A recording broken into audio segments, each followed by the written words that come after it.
Λοιπόν, παιδιά, μπαίνουμε στη μακροοικονομία και λύνουμε την εργασία. Θα μου πείτε, πώς λύνουμε την εργασία, ρε Νίκο, όταν δεν μας έχεις κάνει ούτε μία εισαγωγή? Θα την κάνουμε τώρα ταυτόχρονα την εισαγωγή. Εντάξει, κοιτάξτε κάτι στον πίνακα. Και μη σημειώστε απολύτως τίποτα. Όλα είναι σημειωμένα. Όλα είναι σημειωμένα στην εργασία μέσα.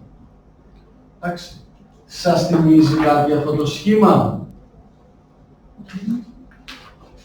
Είναι η ισορροπία στην αγορά ενός αγαθού. Ωραία. Για παράδειγμα, στον κλάδο,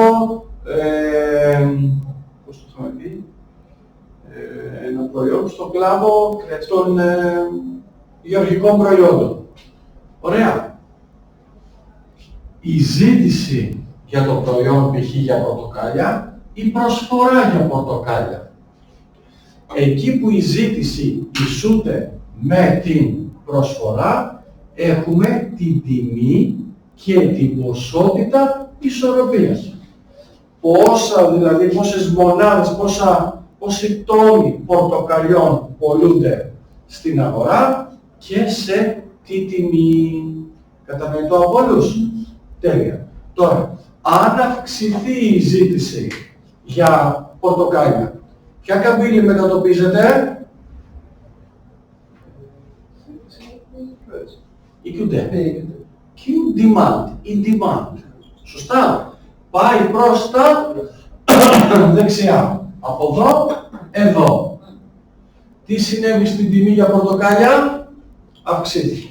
Γιατί αυξάνεται η τιμή για πορτοκάλια? Γιατί υπάρχει ζήτηση για αυτό το προϊόν. Ο παραγωγός αντιλαμβάνεται αυτή τη μεγαλύτερη ζήτηση και αντιλαμβάνεται και τη διαπραγματευτική του ικανότητα τι να κάνει?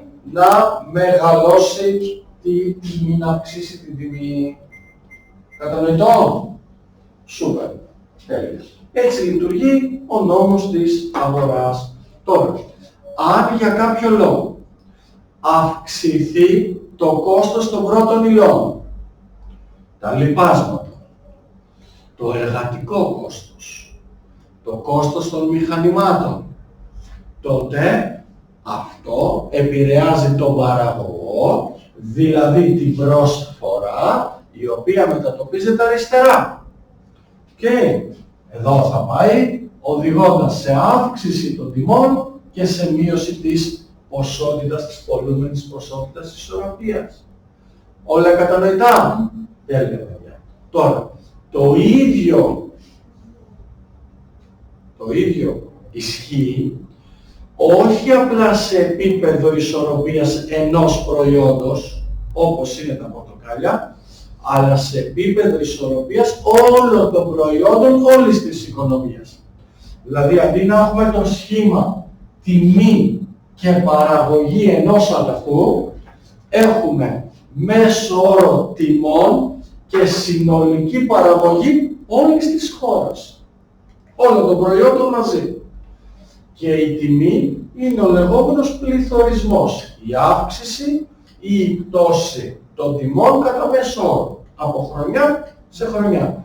Τα τελευταία 2-3 χρόνια οι τιμές τι παθαίνουν στα προϊόντα? Μπράβο, ο μέσος όρος δηλαδή, έτσι. Το καλάθι της νοικοκυράς, όπως το λέμε, γίνεται ακριβότερο σε σχέση με το παρελθόν, με τα προηγούμενα έτη. Πολύ ωραία. Λοιπόν, στην ΔΕΟ 34, στη μακροοικονομία, θα αλλάξουμε λίγο τα σύμβολα όσον αφορά την τιμή, την ποσότητα, το QD, το QS. Ωραία. Οι τιμές ή το επίπεδο των τιμών θα εξακολουθεί να συμβολίζεται με το γράμμα π. Και η παραγωγή με ήτα, η παραγωγή της χώρας, θα συμβολίζεται με το γράμμα Y ή εν συντομία θα το λέμε και ψ.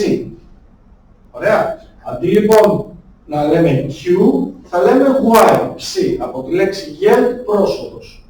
Και λέει το βιβλίο ότι όταν λέμε παραγωγή, συνολικό παραγόμενο προϊόν, εννοούμε το συνολικό εισόδημα που εισπράττουν οι κάτοικοι μιας χώρας. Η παραγωγή σε ευρώ είναι τα εισοδήματά μας. Εμείς τι θέλουμε λοιπόν, μεγαλύτερη παραγωγή ή μικρότερη παραγωγή σε μια χώρα? Μεγαλύτερη, γιατί αυτομάτως σημαίνει και μεγαλύτερα εισοδήματα. Καταλάβαμε? Ωραία. Τώρα, αυτή Γιάννη ήταν η QD, η ζήτηση. Θα την ονομάζουμε AD, Aggregate Demand, συνολική, συναθρηστική ζήτηση, αντί για QD. Πειράζει? Όχι. Κάποιος ξύνησε. Λοιπόν, αυτή AES. Από πού? Aggregate Supply. Τόσο απλά. Τι σημαίνει το aggregate? Συναθρηστικό. Και τι σημαίνει το συναθρηστικό? Συνολικό. Α, συνολική ζήτηση όλων των προϊόντων μαζί. Κατανοητό. Άρα δεν έχει και μεγάλες διαφορές.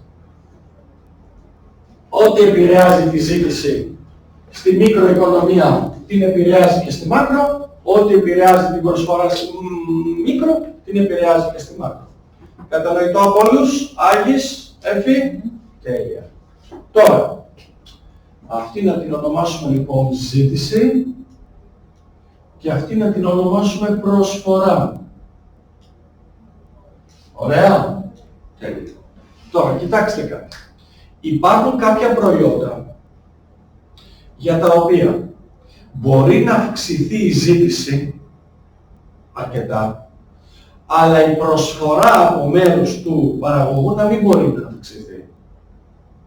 Καταλάβαμε? Γιατί, παιδιά, ξεπούλησα.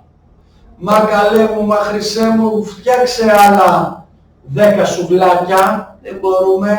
Στο 8ωρο μας, στο 10ωρο μας, αυτή ήταν η ψισταριά, αυτός ήταν ο εξοπλισμός μας. Δεν μπορεί να φτιάξει 2.000 σουβλάκια σε μια μέρα. Έχουμε στη γειτονιά μας μια καταπληκτική ταβέρνα, η οποία φτιάχνει σούβλες.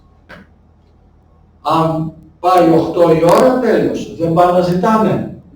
Έχουν εξαντληθεί οι παραγωγικές δυνατότητες της συγκεκριμένης επιχείρησης.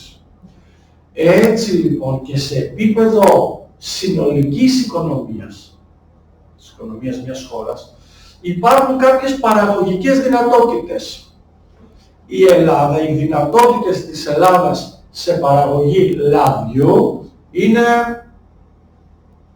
100.000 τόνοι ετησίως. Ωραία. Όσο και να αυξηθεί η ζήτηση, δεν μπορούμε να στύψουμε περισσότερες ελιές για να βγάλουμε λάδι. Πού θα τα βρούμε τα δέντρα? Καταλάβαμε? Δεν υπάρχει δυνατότητα. Υπάρχουν και κάποια εργοστάσια στην Ελλάδα που παράγουν διάφορα προϊόντα. Από μεταλλεύματα, από υλικά συσκευασίας, από ποδήλατα, ό,τι μπορείς να φανταστείς. Και αυτά τα εργοστάσια έχουν μια παραγωγική δυνατότητα. Όσο και να προσπαθήσεις να το πιέσεις να παράξουν παραπάνω, είναι αδύνατο. Δεν γίνεται. Καταλάβαμε? Άρα λοιπόν μια χώρα όταν έχει εξαντλήσει τις παραγωγικές της δυνατότητες, όταν δουλεύουν όλα τα εργοστάσια της, όλες οι βιοτεχνίες και βιομηχανίες και όλο το προσωπικό της Ελλάδος, τότε η καμπύλη προσφοράς, η AES, γίνεται κάθετη. Γιατί γίνεται κάθετη? Ώστε αν εσύ αυξήσεις τη ζήτηση, γιατί αυξάνεται η ζήτηση για κάποιο λόγο, θετικό, αρνητικό, οτιδήποτε, θα πάει η ζήτηση προς τα δεξιά. Κοιτάξτε το νέο σημείο ισορροπίας. Η πολλούμενη ποσότητα άλλαξε. Όχι, δεν μπορεί. Αφού δεν υπήρχε για να αλλάξει. Οι τιμές του προϊόντος, των προϊόντων ανέβηκαν. Αυτά συνέβησαν την περίοδο του κορονοϊού, παιδιά.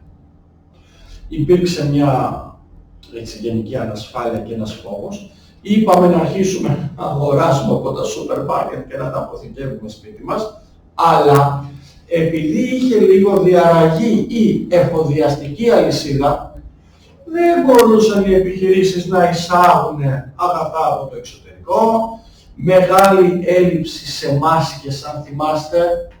Είχαν φτάσει οι μάσκες οι χειρουργικές που σήμερα τις αγοράσεις με 6 λεπτά τη μία, 1 ευρώ. 1 ευρώ.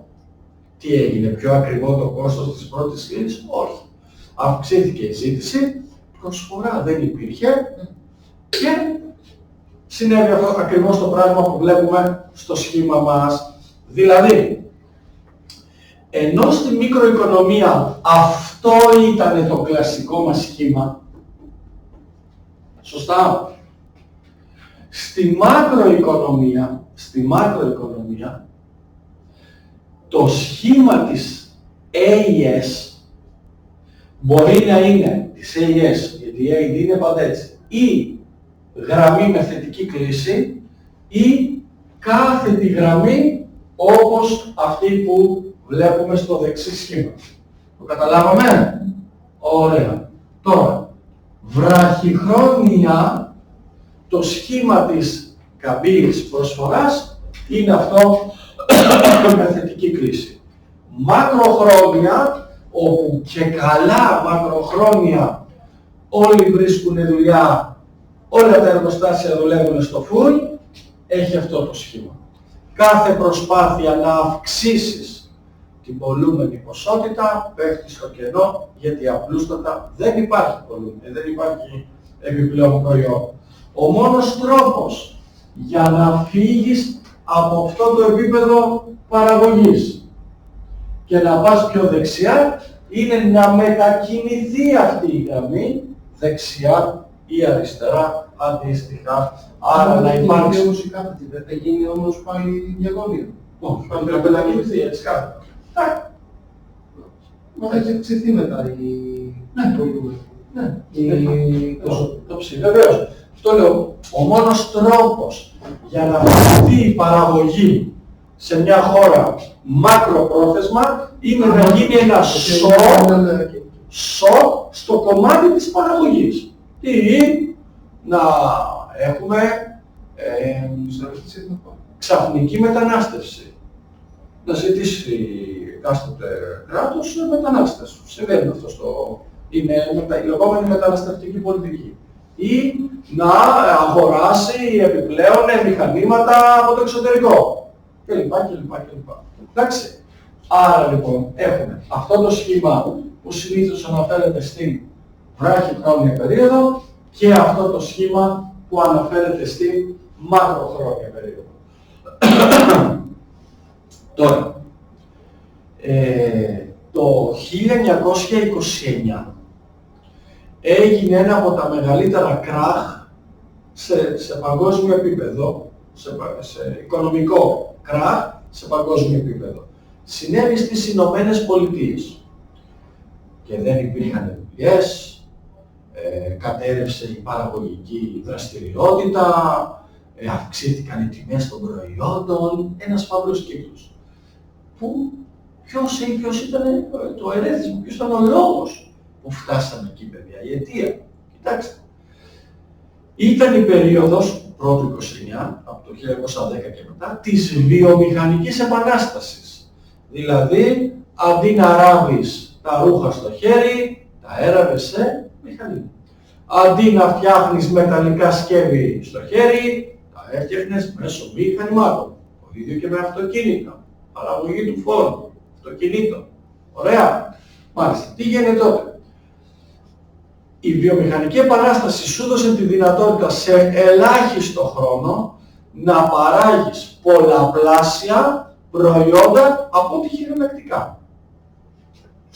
Και ξεκίνησαν λοιπόν οι επιχειρήσεις, αυτές οι μεγάλες βιομηχανίες, τα εργοστάσια, να παράγουν προϊόντα χωρίς να αναλογίζονται.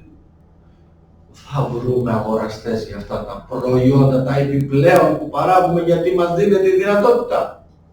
Εκεί χάσανε το παιχνίδι.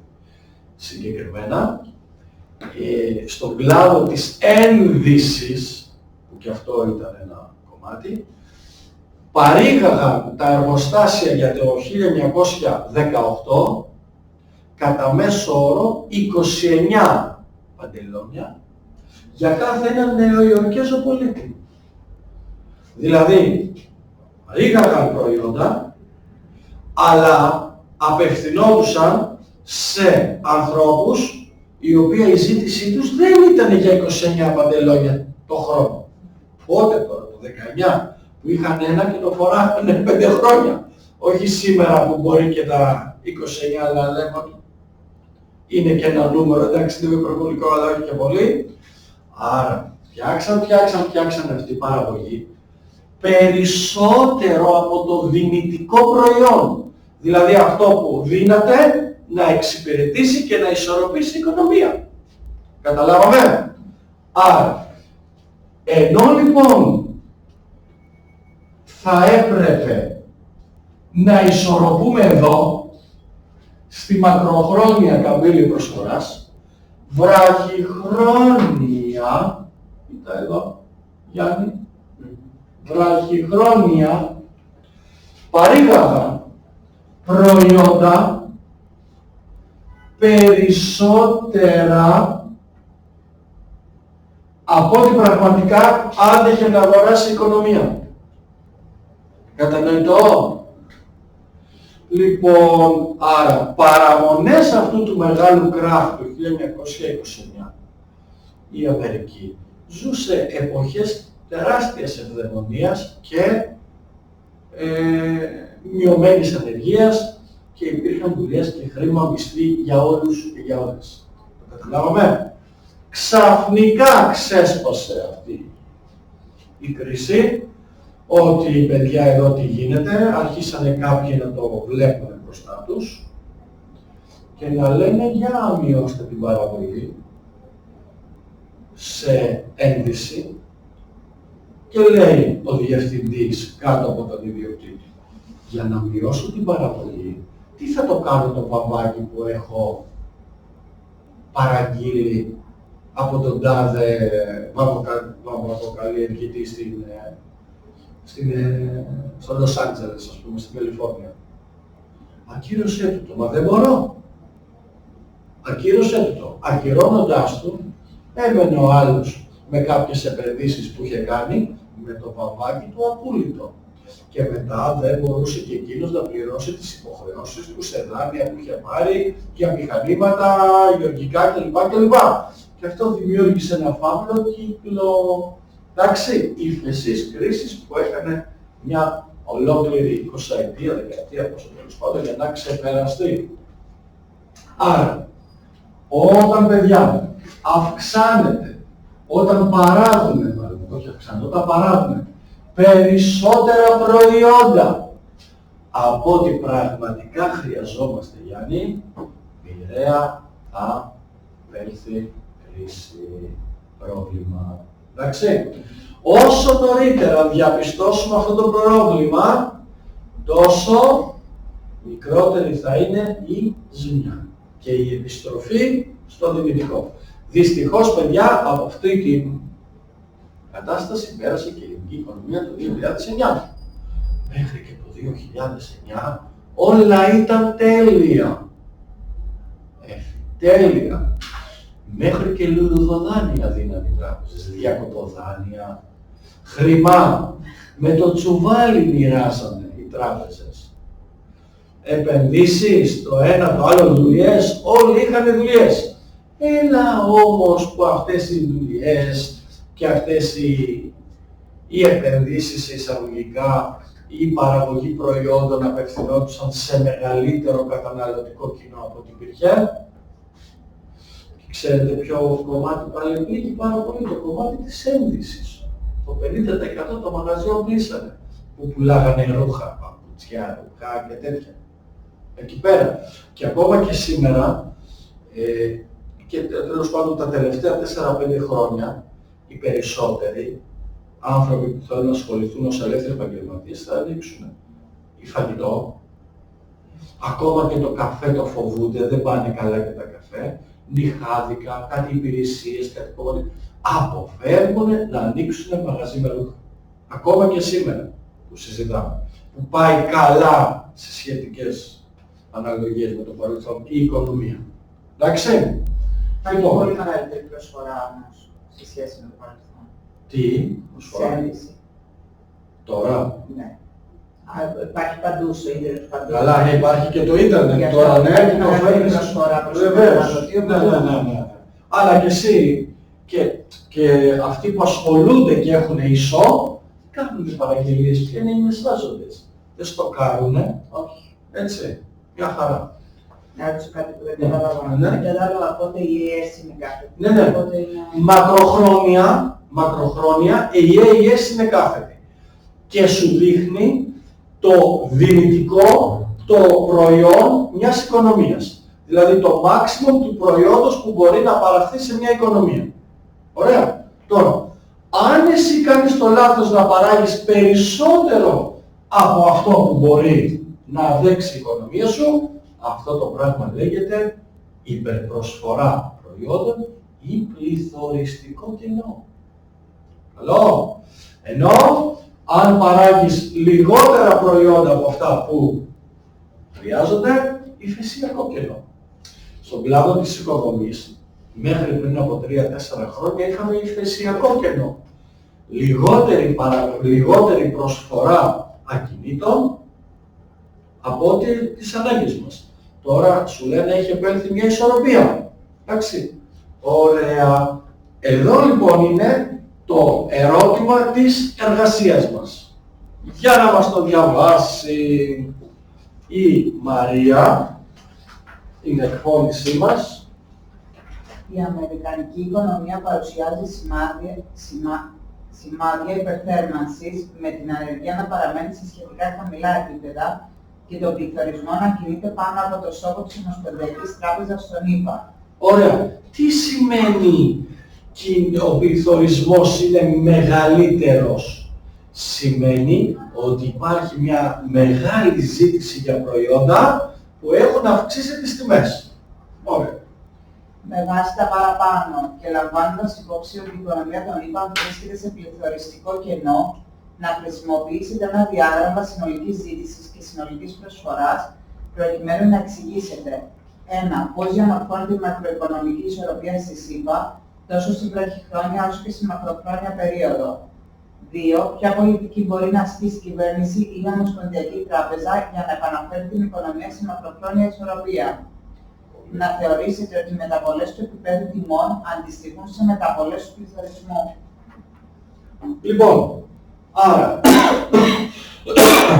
κάνει την υπόθεση ότι έχουμε πληθωριστικό κενό. Άρα λέει, έχεις ένα τέτοιο σχήμα, όπως αυτό εδώ που βλέπεις. Αυτό είναι το σχήμα σου λέει που βλέπεις. Ωραία. Πάμε λοιπόν να διαβάσουμε την απάντηση του φροντιστηρίου πάνω σε αυτά, στη σελίδα 2. Καταρχάς, εξηγούμε λέει κάποια σύμβολα. AD είναι η συνολική ζήτηση για αγαθά.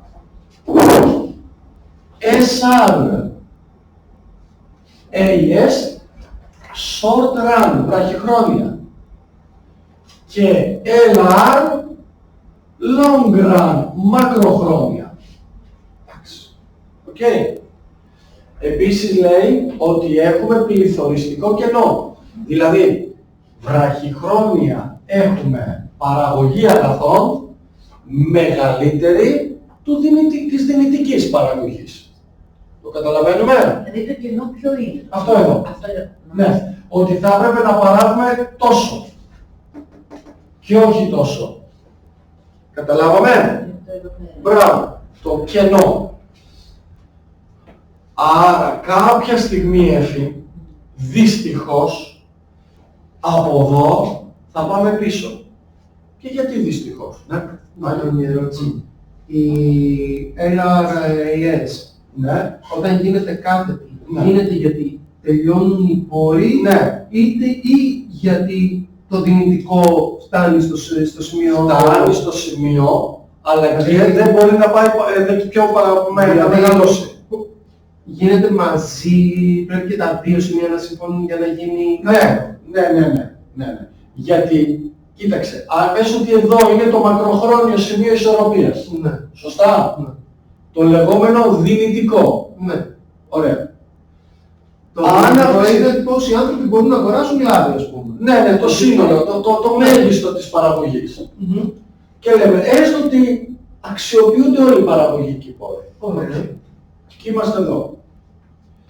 Αν αυξηθεί η ζήτηση, θα πάει εδώ. Άρα θα αυξηθεί το ψι, κάτι που δεν μπορεί να γίνει.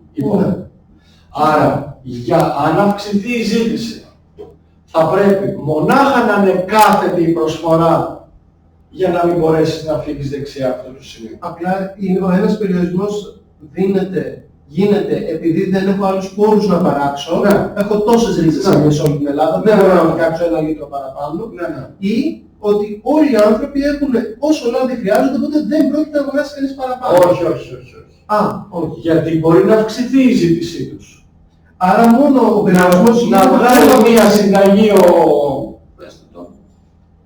Πετρετζίκης και να απαιτεί λάδι αυτή η συνταγή και να τρελαθούμε όλοι με αυτή τη συνταγή. Απλά εγώ πήγα πριν με το παράδειγμα Να που ψηφίσει για τα παντελόνια, η ας Ελλάδα. πούμε, Ναι. ότι από τη στιγμή που οι παραγωγοί φτιάχναν 29 παντελόνια για κάθε Ναι. έναν νεοϊορκέζο, Ναι. δεν είναι ότι οι νεοϊορκέζοι δεν θα μπορούσαν να πάρουν παραπάνω παντελόνια, είναι ότι δεν θέλανε να πάρουν παραπάνω. Άρα δηλαδή Αυτό όμως έχει να κάνει με τη ζήτηση. Σωστά. Δεν έχει να κάνει με την προσφορά. Εντάξει, ναι. Γιατί ζητάει. Εντάξει. Εδώ λοιπόν η ζήτηση για προϊόντα είναι μεγαλύτερη του δυνητικού αποτελέσματος. Και λέμε, για να δούμε την απάντηση. Μαρία, διάβασέ μας για την βραχυχρόνια περίοδο. Η αρχική βραχυχρόνια μακροοικονομική ισορροπία είναι το σημείο ε1 Θα το βάλω εδώ λιγάκι στο ε1, εδώ, ε1. με τιμή ρ1 και εισόδημα y1, όπου η συνολική ζήτηση AD1 ισούται με την βραχυχρόνια προσφορά και επειδή y1 μεγαλύτερο y δυνητικό, η RAS, η οικονομία βρίσκεται σε πληθωριστικό κενό. Να, έχουμε ένα επίπεδο τιμών, ένα εισόδημα σε μεγαλύτερο επίπεδο του δυνητικού. Ωραία. Ουσιαστικά η συνολική ζήτηση AD έχει μετατοπιστεί προς τα δεξιά λόγω ισχυρής κατανάλωσης, επενδύσεων, δημοσιονομικής στήριξης κτλ. Οδηγώντας την οικονομία σε υψηλότερο επίπεδο παραγωγής ΑΕΠ και υψηλότερες τιμές. Ωραία. Λέει λοιπόν, πού οφείλεται αυτή η πολύ μεγάλη καταναλωτική μανία? Σε δανεικά, σε εφορία, σε διακοποδάνεια, σε λουλουδοδάνεια, σε ό,τι μπορείς να φανταστείς. Ωραία. Στην απληστία κιόλας του καταναλωτικού κοινού, έτσι. Ωραία. Και λέει τώρα όμως, αυτό είναι βραχυχρόνιο. Συνεχίζουμε. Μακροχρόνια περίοδος. Τώρα κοιτάξτε κάτι. Όταν παράγουμε προϊόντα, δεν χρειαζόμαστε εργατικά χέρια για αυτά τα προϊόντα. Μάλιστα. Σήμερα παιδιά, σήμερα που μιλάμε, το πιο δύσκολο είναι να βρεις μάστορα να σου κάνει δουλειά. Από γιατζή. Υδραυλικό. Πλακά. Άστο πλακά. Το άλλο, γύψος-σαμιδά. Ξυλουργό. Τα μεροκάματα που κάποτε ήταν του μάστορα 70 ευρώ, μπορεί να πάνε και 150. Γιατί τι έγινε? Γιατί δεν υπάρχει ανεργία. Και η χαμηλή ανεργία ενισχύει τη διαπραγματευτική ικανότητα του εργαζομένου. Πάει ο μάστορας ο καλός να πιάσει δουλειά, εντάξει, πέρα από το δεύτερο επάγγελμα, πάει να πιάσει δουλειά σε ένα ξυλουργείο, δεν θα το κάνεις έτσι, δεν θα το κάνεις αλλιώς. Καλά, άστο. Εγώ έχω μάθει αλλιώς. Δεν θα κόψω τα χέρια μου, λέει ο μάστορας, επειδή εσύ με πιέζεις να το κάνω αλλιώς. φεύγω, πάω αλλού. Και με περισσότερα χρήματα κλπ. Άρα, η παραγωγική δραστηριότητα οδηγεί σε χαμηλή ανεργία, όλοι έχουν δουλειές και βρίσκουν κτλ. Αυξάνει και τη διαπραγματευτική τους ικανότητα, άρα και το μισθό τους. Καταλάβαμε? Σήμερα που μιλάμε, παιδιά, γίνονται πολλές μεταγραφές από τράπεζες σε τράπεζες, από ναυτιλιακές σε ναυτιλιακές. Η ίδια η ναυτιλιακή, η ίδια η τράπεζα δεν κάνει αύξηση στον υπάλληλό της που του ζητάει και παίρνει μεταγραφή αλλού. Και μετά το ξαναπαίρνει πίσω με περισσότερα λεφτά από ό,τι θα μπορούσε να του δίνει και ούτως ή άλλως. Γιατί έτσι δουλεύει αυτή τη στιγμή το σύστημα. Άρα, χαμηλή ανεργία, αύξηση διαπραγματευτικής ικανότητας και αύξηση μισθού. Όλα πάνε τέλεια μέχρι εδώ, κατανοητό. Όμως, παιδιά, η αύξηση του μισθού είναι πρόβλημα για τον παραγωγό, για την επιχείρηση. Γιατί του αυξάνει το κόστος παραγωγής του προϊόντος του. Άρα συμπιέζονται τα κέρδη του. Αλλά έχει μεγαλύτερη ζήτηση όμως. Ναι, αν μπορεί να την καλύψει. Ναι. Σωστό και αυτό, έτσι. Ναι. Ωραία. Λοιπόν, αλλά εμείς τι έχουμε μάθει στη μικροοικονομία? Όταν αυξάνεται το κόστος των πρώτων υλών, ποια καμπύλη επηρεάζεται? Η QD ή η QS? Η QS. Και πού πάει η QS? Αριστερά. Άρα λοιπόν, σε ένα τέτοιο περιβάλλον χαμηλής ανεργίας, αύξησης μισθών και αύξησης εργατικού κόστους, δηλαδή κόστους πρώτων υλών, η καμπύλη προσφοράς, συνολικής προσφοράς, θα μετατοπιστεί προς τα αριστερά. Πόσο αριστερά? Μέχρι εκεί που θα πρέπει να ισορροπήσεις. Κατανοητό από όλους? Ναι? Μάλιστα. Άρα λοιπόν, η επίπτωση μιας υπερθερμανμένης οικονομίας είναι κάποια στιγμή να μειωθεί η συνολική προσφορά, η καμπύλη. Βραχυχρόνια. Μακροχρόνια. Τι θα συμβεί? Βραχυχρόνια ήμασταν εδώ. Τέλος. Ωραία. Αλλά δεν είχαμε ισορροπία. Δεν είχαμε ισορροπία εδώ. Γιατί είχαμε πληθωριστικό κενό. Είχαμε πληθωριστικό κενό. Βραχυχρόνια. Ωραία. Τώρα, Μακροχρόνια. Δεν τι θα συμβεί αν είσαι εδώ βραχυχρόνια, τι θα συμβεί? Ναι, πάμε. Σωστά. Μακροχρόνια η καμπύλη αυτή δεν θα έπρεπε Να είναι κάθετη. να είναι κάθετη. Μάλιστα. Όταν λοιπόν η προσφορά πάει εδώ και είσαι εδώ τώρα, είσαι ταυτόχρονα και στην κάθετη? Ναι. Είσαι, άρα είσαι μια χαρά. Ωραία. Ο χαρακτηρισμός δεν θα έπρεπε να είναι LRAS2 και όχι AS2. Η LRAS δεν κουνιέται καταρχάς. Πού πήγε? Πουθενά, αλλά δεν παρουσιάζει το μακροχρόνιο, τη μακροχρόνια περίοδο. Κουνήθηκε αυτή, πήγε αριστερά και μετά μετονομάστηκε, μετατράπηκε σε κάθετη. Okay. Αυτό. Άρα είναι το ίδιο πράγμα. Το ίδιο πράγμα. Το ίδιο πράγμα. Ναι. Στο ε2, κοιτάξτε όμως τώρα τι έγινε στο ε2. Οι τιμές των προϊόντων αυξήθηκαν, σωστά, και η παραγόμενη, ναι, καλύφθηκε το παραγωγικό κενό με μείωση της πολλούμενης ποσότητας λόγω και της αυξημένης, λόγω της αύξησης των τιμών. Εντάξει, άρα, ναι. Οποιαδήποτε φορά πέφτει πάνω στο ψήφι δυνητικό θεωρείται με κάποιο τρόπο άριστη? Ναι. Θεωρείται γενική μακροοικονομική ισορροπία έχουμε εκεί πέρα, έτσι. Τη γενική μακροοικονομική ισορροπία. Εντάξει. Ωραία. Yes.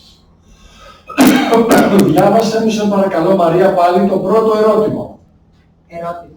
Αυτό που που μας διάβασες, έτσι. Πώς διαμορφώνεται η μακροοικονομική ισορροπία στη ΣΥΠΑ τόσο στη βραχυχρόνια όσο και στη μακροχρόνια περίοδο. Πολύ ωραία. Να πώς διαμορφώθηκε βραχυχρόνια, το εξηγήσαμε νωρίτερα. Να πώς διαμορφώνεται και μακροχρόνια. Έγινε κατανοητό.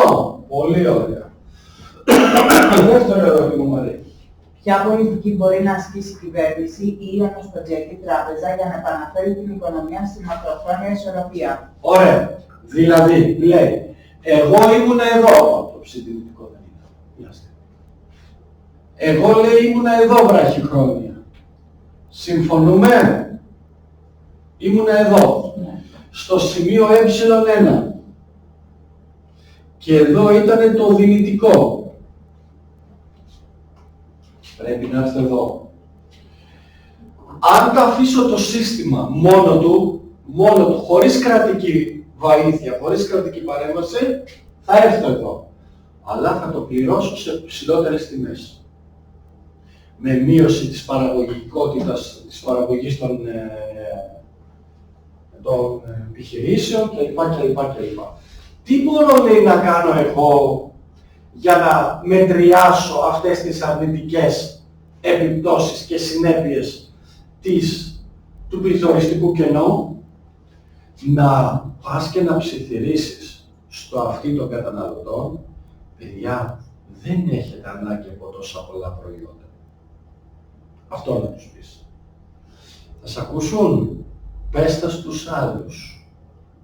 Εμείς τώρα κλείσαμε μπουζούκια. Εμείς τώρα κλείσαμε καινούριο αυτοκίνητο, καινούριο μηχανάκι, καινούριο πατίνι. Με τι μετακίνησε? Αμάξι. Με αμάξι κιόλας. Εμείς είχαμε στα 18 μας αυτοκίνητο. Εγώ και εγώ στα 18. 22, ούτε, με στα 25 μας. Λοιπόν, τι να κάνω. Είναι θεματάκι. Λοιπόν, άρα πρέπει το κράτος να πείσει και τον καταναλωτή να είναι πιο μαζεμένος και τις επιχειρήσεις να μην παράγουν περισσότερο, γιατί κάποια στιγμή θα το πληρώσετε όλοι. Καταναλωτές και παραγωγή. Τι κάνει λοιπόν? Αυξάνει τους φόρους, Γιάννη. Πώς θα σου μειώσω την κατανάλωση? Θα σου αυξήσω τους φόρους. Και μπορεί να είναι πάντα στον καταναλωτή. Ναι. Δεύτερο, σήμερα, αν ένας... Αυτό δεν αυξάνει την τιμή, αν θέλει. Ποιο? Οι φόροι δεν αυξάνουν την τιμή. Θα το δούμε. Θα το δούμε αν αυξάνουν την τιμή. Σήμερα κυκλοφορούν κάποια προγράμματα βοήθειας του κράτους, επιδότησης του κράτους, όπως για την αντικατάσταση ηλιακού θερμοσύφωνα. Το έχετε ακουστά? Αυτό λέγεται δημοσιονομική πολιτική. Το κράτος βγάζει λεφτά και ουσιαστικά τα δίνει στους πολίτες του. Με αυτή την πολύ απλή διαδικασία. Ωραία, αυτό όμως ενισχύει ακόμα περισσότερο την κατανάλωση. Άρα κόψε αυτά τα επιδόματα, τις επιδοτήσεις, και θα σου μειώσει την ζήτηση. Καταλάβαμε? Άρα είπαμε αύξηση φόρων, μείωση δημοσίων δαπανών, μείωση καταναλωτικών δανείων, διακοποδάνεια, αλληλοδοδάνεια, κόψτε όλα αυτά. Να μην έχει ο κόσμος πρόσβαση σε δανεικό χρήμα. Αυτά και τα τρία μέτρα, τα δύο της δημοσιονομικής πολιτικής, φόροι δημόσιες δαπάνες, και το τρίτο της νομισματικής πολιτικής, πιστωτική επέκταση, στόχο έχουν να μας μειώσουν τη ζήτηση για αγαθά. Το καταλάβαμε? Άρα λοιπόν, αν έχουμε περιοριστικές, συσταλτικές, συντηρητικές πολιτικές από την πλευρά της κυβέρνησης, αυτό επηρεάζει, Γιάννη, την ζήτησή μας για αγαθά προς τα αριστερά. Εδώ, κοίτα, από το ε1 στο ε2 με την AD αριστερά στη θέση AD2. Τι συνέβη στο γενικό επίπεδο τιμών της χώρας? Πολύ καλύτερο από εδώ που ανέβηκε, αφήνοντας το ξέφραγο αμπέλι. Στο Ιράν, που είναι και επίκαιρο το θέμα, έχουν προβλήματα, πολύ σοβαρά προβλήματα τροφοδοσίας αγαθών. Τους έχουν κάνει εμπάργκο διάφορες χώρες και δεν έχουν προϊόντα, παιδιά. Και έχουν τεράστιες αυξήσεις στις τιμές. Αυξάνεται η ζήτηση για αγαθά και δεν υπάρχει προσφορά να καλύψει. Και το μόνο, λέει, κάθε μέρα που συμβαίνει είναι να αυξάνονται οι τιμές. Ένας τεράστιος πληθωρισμός, δηλαδή ένα αυγό που έκανε, σου λέει, 1 ευρώ, έχει φτάσει να κάνει 2.000 ευρώ. Ένα αυγό. Από την υποτίμηση των νομίσματός τους, έτσι. Δηλαδή θέλεις τόσα λεφτά για να πάρεις ένα αυγό που δεν υπάρχει. Και τυπώνουν αυτοί οι λεφτά, τυπώνουν και δεν έχουν καμία αξία. Τα χρήματα που τυπώνουν. Εντάξει. Αυτό το είχε εμφανιστεί και στην Ελλάδα στην περίοδο της κατοχής, που τυπωνόντουσαν κατοχικά χαρτονομίσματα. Υπάρχουν χαρτονομίσματα 100.000 δραχμών, 1.000.000 δραχμών. Όσα λεφτά και να παίρνες, αν πήγαινε στο φούρνο και ο φούρνος σου λέει δεν είχα αλεύρι, πώς θες να φτιάξω ψωμί, να το αποτέλεσμα. Αυτό έχει συμβεί και στο Ιράν δυστυχώς αυτή τη στιγμή. Γι' αυτό και η λαϊκή εξέγερση. Η λαϊκή εξέγερση δεν ήταν λόγω της αυστηρής κυβερνητικής πολιτικής απέναντι στο λαό, που πιέζαν τα δικαιώματά του κτλ. Ήταν αυτός ο λόγος. Και ποια χώρα έπεται που θα το συναντήσει αυτό το φαινόμενο? Κούβα. Γιατί έπαιρνε δωρεάν πρώτη ύλη πετρέλαιο από τη Βενεζουέλα, δωρεάν, με αντάλλαγμα φαρμακευτικές υπηρεσίες, γιατρούς και τέτοια. Και τώρα τους το κόψανε. Πώς θα μου πεις οι Κουβανέζοι ίσως ήταν και συνηθισμένοι. Δεν ξέρουμε, θα δείξει. Εντάξει, πρώτα απ' όλα θα σταματήσουν όλες τις παραγωγικές τους δυνατότητες. Ναι, γιατί αυτοί δεν βγάζουν πετρέλαιο. Νομίζω, αυτά τις σελίδες που λέτε εδώ είναι τα δικά μας βιβλία. Ναι, το καινούργιο βιβλίο, ναι. Εντάξει, ένα είναι το βιβλίο σας. Ναι, αυτό λέω, εμείς δεν τα γράφουμε αυτά φυσικά. Τη βιβλιογραφία, τι γράφετε? Θα γράψουμε, δεν γράφουμε τη δικιά μας εδώ. Τι γράφετε? Πώς δεν γράφουμε? Από πού τα πήρες? Ναι. Δεν το γράφεις. Στην εργασία. Ναι. Και στις άλλες εργασίες. Στις 45 δεν γράφεις βιβλιογραφία, από πού τα βρήκες? Α, και πώς τη γράφουμε τη δικιά μας? Τότε όπως τα έγραψες στην οποιαδήποτε άλλη. Δηλαδή, Εγώ δεν το βάζω έτσι, το βάζω με footnote και τα πάω κάτω. Ναι, το ίδιο είναι. Με footnote. Αυτό, γι' αυτό σε ρώτησα πριν, αν είδες αυτό που σου είχα στείλει. Ναι, αυτό δεν το δώσω. Είχε αρρύθμιση και τα το γράφω από κάτω. Θα σου πω, μπορείς εκεί που ξεκινάει η παράγραφος να βάλεις απλά εκεί μια σελίδα και τέλος, τίποτα άλλο. Και μην το βάζεις συνέχεια, καταλαβαίνεις. Ότι για όλο αυτό το κομμάτι... Και βάζεις από κάτω αυτό. Ναι, και τελείωσε. Έγινε κατανοητό με τη ζήτηση? Τέλεια. Αυτό ήταν όλο το θεωρητικό δύσκολο και καλά σε εισαγωγικά κομμάτι της εργασίας του, κατά τη γνώμη μου δεν ήταν και πολύ δύσκολο, έτσι, παρόλο που δεν έχουμε διδαχθεί καθόλου σύμβολα της μάκρο και όμως είναι αρκετά κατανοητό. Κάνουμε ένα διαλυματάκι. Μια στιγμή. Πάμε να δούμε το δεύτερο σκέλος που είναι άσκηση. Εδώ δυστυχώς τώρα, παιδιά, δεν έχουμε διδαχθεί βασικά σύμβολα. Θα είμαι πολύ γρήγορος. Ερώτηση. Το σχήμα. Το θέλει. Ναι, το θέλει. Το φτιάχνουμε στο Excel και το μεταφέρουμε είναι στο Word. Στο Word. Νομίζω κάτι είπαν ότι δεν δέχονται Word. Όχι, Word. Όχι, μην Κάτι για το σχήμα είπε κάτι. Μην Αυτό το σχήμα δεν μπορεί να δημιουργηθεί στο Excel. Δεν δημιουργούνται ουσιαστικά αυτά. Και ποτέ πάρα πολύ. Δεν είναι γράφημα.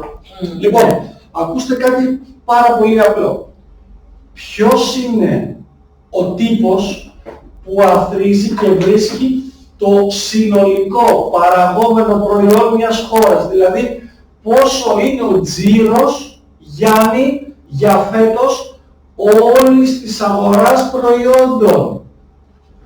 Συμβολίζω με το γράμμα ψ, Γιάννη, όλο τον τζίρο. Με το γράμμα ψ από το ΑΕ, προϊόν. Και λέει, όλες τις δαπάνες που κάναμε για καταναλωτικά αγαθά. Από τη λέξη consumption. Όλες τις δαπάνες για επενδύσεις. Αγόρασες σπίτι, έριξες λεφτά στην επιχείρησή σου, αγόρασες μηχανήματα. Investment. Συν τις δημόσιες δαπάνες του κράτους, τα έξοδα του κράτους. Επειδή έχουμε φοβηθεί λίγο τις δαπάνες του κράτους, να ξέρετε είναι πολύ καλό το κράτος να δαπανάει λεφτά για τους πολίτες τους ή για δημόσια έργα. Απλά να μπορεί να στηρίζει, να έχει τα λεφτά για να κάνει αυτές τις δαπάνες, έτσι. Λοιπόν, άρα θα στηριχτώ πάνω σε αυτόν τον τύπο που είναι αυτός ίδιος με αυτόν, απλά το συμβολίζει σχεδιασμένη συνολική δαπάνη, ΑΕ σχεδιασμένη συνολική δαπάνη, για να βρω κάποια δεδομένα. Διάβασέ μας από την εκφώνηση Εφη το ερώτημα Α2. Θεωρήστε μια κλειστή οικονομία που περιγράφεται από τα ακόλουθα δεδομένα. Μπράβο. Η συνάρτηση κατανάλωσης δίνεται από Ωραία. σε ίσον 120 συν 0,7 ψι δε. Δε. Όπου Ψι ψι δε. δε ίσον ψι μείον τα. Δηλαδή, αν από το συνολικό ΑΕΠ της χώρας αφαιρέσεις τους φόρους, από το εισόδημά σου, αν αφαιρέσεις τους φόρους, έχεις το καθαρό εισόδημα. Είναι το διαθέσιμο εισόδημα. Μπράβο. Έστω ότι η σχεδιασμένη επένδυση είναι γιώτα Σχεδιασμένη, ναι, 250. ίσον 250, ενώ οι κρατικές δαπάνες είναι G ίσον 448. Από το investment, το Ι, από το government, το G. Ωραία. Και οι φόροι τα ίσον 100 συν 0,2 ψήφ. Οι φόροι είναι συνάρτηση του εισοδήματος. Όσο πιο πολύ εισόδημα, τόσο μεγαλύτερος φόρος. Μάλιστα. Άι, αν το παραγόμενο εισόδημα είναι ψ ίσον 1800, υπάρχει ισορροπία στην οικονομία αυτή. Αν όχι, προσδιορίστε αν υπάρχει υπερβάλλουσα ζήτηση ή υπερβάλλουσα προσφορά και το ύψος της μη σχεδιασμένης επένδυσης. Ωραία. Μέχρι εδώ. Λέει λοιπόν, πάρε αυτόν τον τύπο και βρες πόσο θα βγει η σχεδιασμένη συνολική δαπάνη. Σαν να λέμε το ΑΕΠ της χώρας πόσο θα βγει. Ωραία. Μάλιστα. Το κάνουμε. ΑΕ με σχεδιασμένο ίσον. Αυτός είναι ο τύπος Άγι και αντικαθιστώ με αυτά που βλέπω. Κατανοητό. Ωραία. Δηλαδή, 120, αυτό είναι ίσον, έτσι. 120 και 0,7 επί ύψιλον δε συν 250 που είναι το γιώτα σχεδιασμένο συν 448 που είναι οι δημόσιες δαπάνες G. Συμφωνούμε? Μάλιστα. Στο δεξί μέλος βλέπω Γιάννη έναν άγνωστο, το ψιντέ, που όπως έφυγε το σε, το α και το τζ, έτσι πρέπει να φύγει και αυτό. Να πώς θα φύγει. Το ψιντέ είναι ίσο με ψι μείον τ. Όμως, αυτό και αυτό και αυτό, τα τρία νουμεράκια για να μην τα έχω και τα κουβαλάω, ας τα κάνω ένα νούμερο, θα βγουν 818. Ωραία. Ίσον, συν 818 συν 0,7 επί ψι μείον τ. Και εκεί που είχα έναν άγνωστο, τώρα βγήκανε δύο άγνωστοι. Κάτσε, το ψι το δίνει. Και το τ. Το τ το δίνει. Το ψι που είναι μέσα στο τ πάλι το δίνει. Άρα όλα λιμένει. Άρα τι έχω? 818 και 0,7 επί 1800 μείον παρένθεση, γιατί όταν έχω μείον θέλει παρένθεση, 100 συν 0,2 επί 1800 που είναι το τ. Το ψ, πολύ σωστά. Άμα κάνεις όλες αυτές τις πραξουλές, βγαίνει 1756.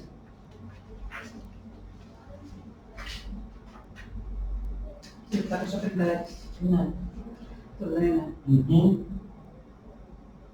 1756. Ωραία.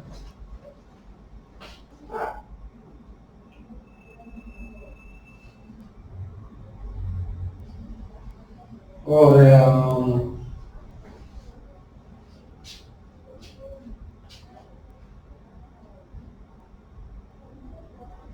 Τι έχουμε λοιπόν, ότι το παραγόμενο προϊόν, αυτό εδώ, είναι μεγαλύτερο της συνολικής δαπάνης.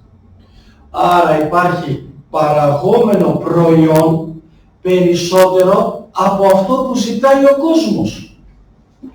Άρα έχεις μια υπερβάλλουσα προσφορά προϊόντος. Πόσο? Όσο η διαφορά του 1800 με το 1756. Σωστά? Πολύ ωραία. Άρα υπάρχει μία αύξηση, όπως λέμε, στο προϊόν κατά 44 μονάδες και το εξηγούμε λίγο παρακάτω αυτό, έτσι. Για τον υπολογισμό, λέει, της μη σχεδιασμένης δαπάνης, παίρνεις τον τύπο ΑΕΠ ίσο ΑΕΠ σχεδιασμένο συν γιώτα μη σχεδιασμένο, αυτό είναι 1800, αυτό είναι 1756 και προφανώς αυτό είναι 44 για να έχουμε την ισορροπία, το νούμερο που βρήκαμε, δηλαδή του ήρως με τη διαφορά αυτών των δύο. Κατανοητό? Ωραία. Εντάξει, τώρα εσείς δύο δεν έχετε εργασία, εσείς δεν είναι? Ίσως, αλλά χρειάζεται γιατί την άλλη εβδομάδα θα μιλήσουμε πάνω σε αυτά. Κακό δεν κάνει. Κακό δεν έχει κάνει. Δεν λείπει κανένα την άλλη εβδομάδα, γιατί είναι το πιο σημαντικό μάτι. Περίμενε. Την άλλη εβδομάδα πώς σου δώσω. Γιατί εγώ φεύγω, όχι, σίγουρα θα με το Τρίτη φεύγω. Θα έρθει Δευτέρα μια Σμύρνη όπως είπα. Όπως είπα. Εντάξει. Δευτέρα τι αγάπη είναι Σμύρνη? Το 10. Εντάξει, για να προλάβω. Οπωσδήποτε. Εντάξει, Να ρωτήσω τώρα εγώ λίγο. Εδώ που έχουμε μόνο τις σελίδες που λέτε. Ναι. Πώς θα το γράψουμε? Τίποτα, μπορείς να γράψεις το όνομα του βιβλίου και δίπλα τη σελίδα. Τίποτα άλλο. Πρέπει να βάλουμε και το όνομα του. Βάλτο. Εγώ τώρα δεν το βάζω, εγώ το βάζω αυτές τις σελίδες εκεί για να ανατρέξει κάποιος να δει τι ακριβώς σημαίνει άμα θέλει. Κάποιοι μαθητές λένε μονόματα, δεν τα ανοίγουνε. Και μια και παίρνουν και δεκάμια. Δεν τα έχω κιόλας, τα έχω δώσει. Τα έχει δώσει κιόλας. Εντάξει. Όχι, και πόσο πήρες? Πού, στην εργασία? 9 νομίζω. Αχα, μην βάλεις τίποτα. Ωραία, εντάξει, τελείωσε αυτό το ερώτημα. Πάει. Πάμε τώρα στο δεύτερο ερώτημα. Υποθέστε ότι ο στόχος της κυβέρνησης, εκεί είμαστε, ναι, ότι είναι να αυξήσει το εισόδημα στο επίπεδο πλήρους απασχόλησης. Ψηφ F ίσον 1900. Αχα. Θέλουμε λοιπόν να πάμε σε ένα εισόδημα 1900 μονάδων. Ακόμα περισσότερο και από το 1800, ένα πληθωριστικό κενό να κάνουμε, ξέρω εγώ. Για να δούμε. Ωραία. Και τι λέει? Α. Πόσο πρέπει να αυξηθούν οι δημόσιες δαπάνες G για να φτάσει η οικονομία στο ψη F. Πολύ ωραία. Άρα, με τα υπάρχον δεδομένα, αυτό είναι 1756. Σωστά. Εγώ θέλω να το κάνω 1900. Άρα να το αυξήσω. Για να το αυξήσω όμως αυτό, θα πρέπει ένα από αυτά τα τρία να αυξηθεί σαν νούμερο, ρε παιδιά, έτσι δεν είναι? Γιάννης, με Μαρία, δεν θα πρέπει κάποια από αυτά να αυξηθεί προκειμένου να αυξηθεί αυτό? Συγκεκριμένα λέει, θα παίξεις με το τζε, με τις δημόσιες δαπάνες. Αυτό το νούμερο λέει, θέλω να πειράξεις ώστε εδώ να γίνει 1900. Άρα θα αφήσω άγνωστο το τζε. Μάλιστα. Πόσο θα βάλω το ψι? Μα θα το βάλεις 1900 όσο σου λέει το ερώτημά σου. Το σε, να το σε. Να το. Ό,τι έκανα πριν δηλαδή. 120 συν 0,7 επί ψι μείον ταφ. Συμφωνώ γιατί το ψι είναι ψι μείον ταφ. Συν επένδυση που είναι 250 συν G που απλά το ψάχνω, δεν το αντικαθιστώ. Σωστά? Μάλιστα. Ωραία. Αυτό το νούμερο το έχω. Μάλιστα. Άρα 1900 ίσον 370 συν 0,7 επί 1900 μείον. Ανοίγω παρένθεση για το ταφ. 100 και 0,2 επί 1900 κλείνει η παρένθεση συν G. Σωστά? Ωραία. Μάλιστα. Τώρα εδώ πέρα δεν υπάρχει κανένα γράμμα. Οκ. Εδώ έχω 1900. Όλα αυτά τα νούμερα μαζί μου κάνουν 1364. Συμφωνούμε? Ωραία. Συν G. Άρα το G θα γίνει 1900 μείον 1364, 536 αν δεν κάνω λάθος, ναι, 536. Βλέπετε? Από 448 που ήτανε, έγινε 536. Συμφωνούμε? Έγινε 536. Οκ. Σούπερ. Αυτό ήταν το δεύτερο ερώτημα. Μάλιστα. Άλλο ερώτημα. Είχε η εργασία? Είχε.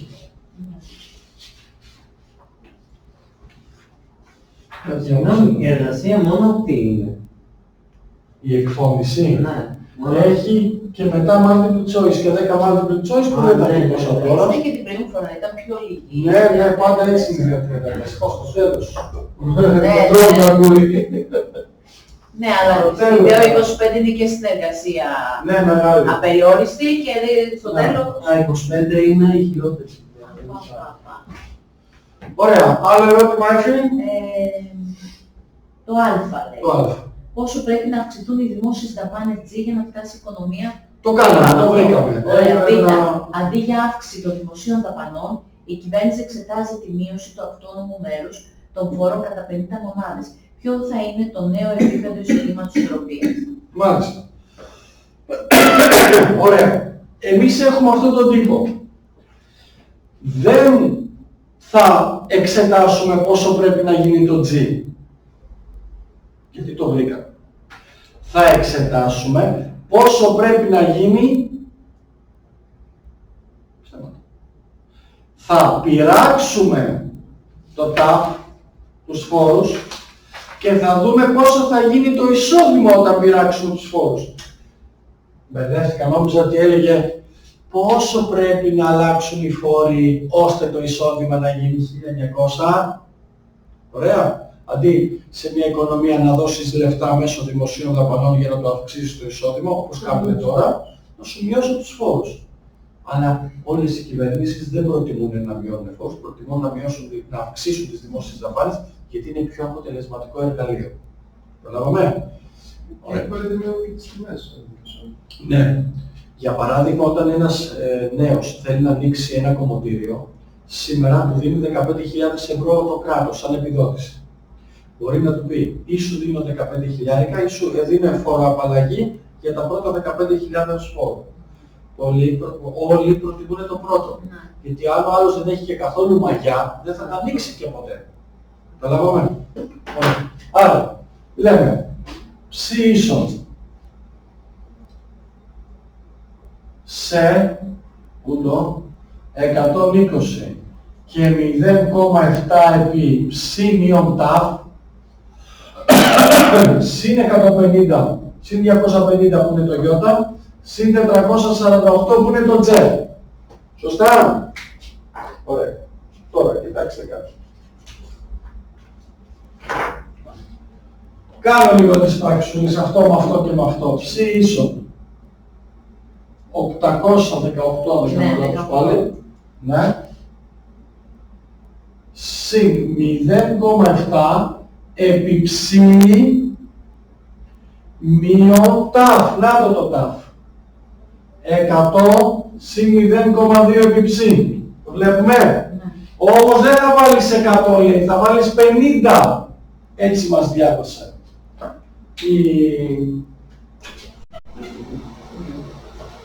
Γεια σας. Τι κάνεις? Καλά. Ωραία. Ο παπάς. Ο παπάς σήμερα είναι ένα καλό πληγό. Δεν ξέρω τι να μου πει. Αναφέρεται εγώ την παπά. Τι να κάνω? Να κάτσει.